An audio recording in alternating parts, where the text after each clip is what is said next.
Mata upu e se furufitu. O tupua na whaia e mika. O le tasita ngata nei le maunga o e wharaima. O mika lo na ingoa. Wa ia whai atu i lona tina. O tupe a whema le se lau e tasi. Na vea na ia ante oe. Sa e fetu uai. Na e whai ane fo ia o whaalongo atu. Whauta i tupe. Wa ia ante au. Na o a vea. O na whai maile o lona tina i ante ia. Ia whaamanuia o e la utama i Yehova. Na ia toe avatutu pe a whema le se lau e tasi i lona tina. O whai mai lona tina. Na o matua whaasa ina ia tupe ia Yehova ai lo ulima, mo la utama. E whai ai se tupua uata, ma se tupua a rio. O le nei, avatu pe ia ia te oe. Awana toe avatu tupe i lona tina. O na avele lona tina o tupe lua se lau i le tufunga whai mea ua mea. O ia whai ai le tupua uata ma le tupua a rio.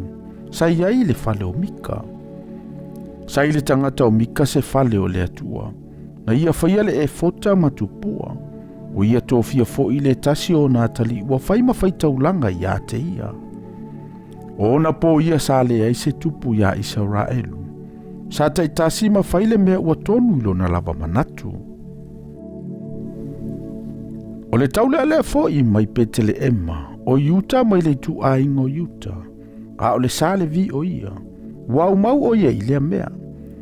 Walu o ia nei le ai o petele e mo Yuta so ona au mau i se mea e maua. Ona o atu leo lana malanga i le mongo o Efraima i le fale o mika.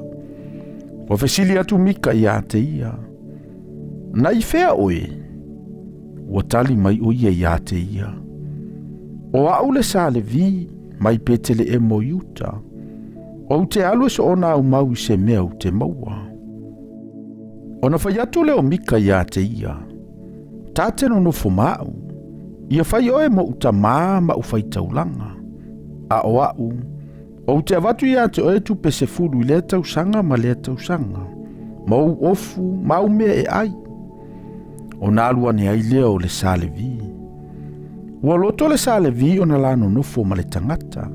Sa ia ile taule a lea ia te ia pei o so na lava atalii.